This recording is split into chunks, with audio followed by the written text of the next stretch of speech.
we're still really uncertain on where things are. We know that a lot of damage has already been done by the administration's handling of all this, the way it was all done to the markets, to portfolios, to the economy. Larry Fink says yesterday CEOs are telling him they think we're already in a recession. Goldman Sachs today says we're in a event-driven bear market triggered by the tariffs, a point you made before all of this mess in the market happened, that we were already in a bear market. Because if you looked at all these stocks, you had hundreds of stocks that were down more than 20%. And, you know, it still doesn't feel like this market is on any level of solid ground by any stretch. Yeah, and what actually the end of that Goldman quote was that we're in an event-driven bear market that could tip into a cyclical bear market, meaning something that's driven more by the economy than just the shock of what we're seeing on the tape. And that's what I'm worried about. So if I were talking to my friend Caleb Silver, who runs Investopedia, I would say, Caleb, put today's bounce into the entry of classic bear market bounce, because that's exactly what you have today. 29 of 30 Dow Jones stocks are advancing, 88% of the S&P 500, 94% of the FTSE 10 is up, 86% of the stocks, and 98% of the Nikkei. So it's around the world. You've got this bear market bounce phenomenon, started overseas, continuing here. When you look at the level of technical damage done, though, I think you have to conclude, hey, this was warranted. We need to exhale. We need to take a little bit of a breath. Not every day should we be down 1,700 points in the Dow. But what happens after today? Does anything change?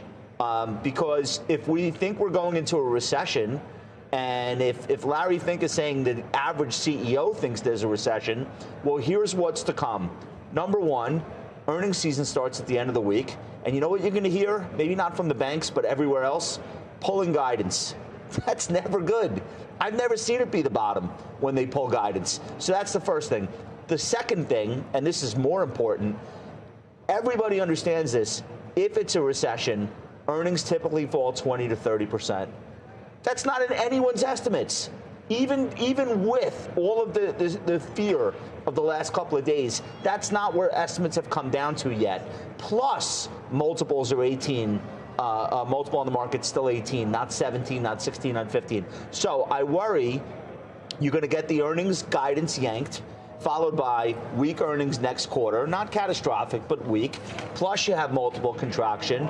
And none of this is over. It's continuing. It's going to be every single day. I had a beautiful call with this one.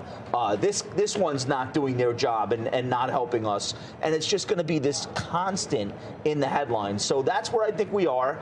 And if you were hurting last week, if you hadn't done anything defensive, or you looked at your portfolio and you were way too aggressive going into this, this is the type of day that offers you an opportunity to make the necessary changes, and you don't have to sell down 7% in the hole on whatever's killing you. So I think that that's the way rational investors should think about this, and not anything more. Kerry, you know, Mike Santoli made the point last hour at the very end there that the burden of proof is still high on this market.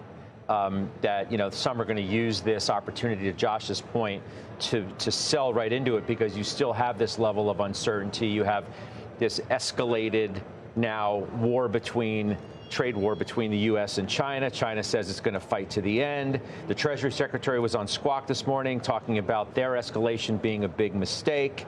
I thought Eunice Yoon made a great point earlier on this network that the leverage between the two countries cuts both ways. And look, the fact of the matter is that, you know, wrecking your own market and your own economy is an interesting negotiating strategy. If somehow you think you're going to get leverage out of that, you know, Josh has talked about that too. That's just the art of the deal, Judge. In terms of social media. So what do we do with all this, right? The burden of proof is still on this market. We have a low bar for upside surprise at this point because we've done so much damage. BlackRock today tactically downgrades U.S. stocks to neutral from overweight. Tactically, not way out long term, but in the near term, because they're not naive to what the environment now looks like. Right. So they're worried, and let's be honest, strategists at Wall Street firms generally are late or wrong. But I would say the following. A market is not homogenous. And we can talk about how this market has not hit a low, and I'm sure that's true. But we have thousands of stocks, and some of those stocks have gone down 50%. They may have gone down more than 50%. I have a list. I won't hold it up. It's a big list of stocks that are down 30% that we've been watching. On your shopping list? Yeah, on the shopping list. And you don't feel confident enough, like right now, to go execute that? No, for some we do. And I know we'll talk about that. And I think it depends. It's not as if we're saying, oh, gosh, the market was down 20%, bear territory, but now we're going to buy. I mean, that's naive to think that this is the end. We don't have any ideas, Josh, that what is going to happen later today, never mind tomorrow. So let's be careful. But if there have been names that you've been watching and you feel this is a compelling company, this is the job that we do as professionals, this is something that we want to own, we're starting to buy some of those names.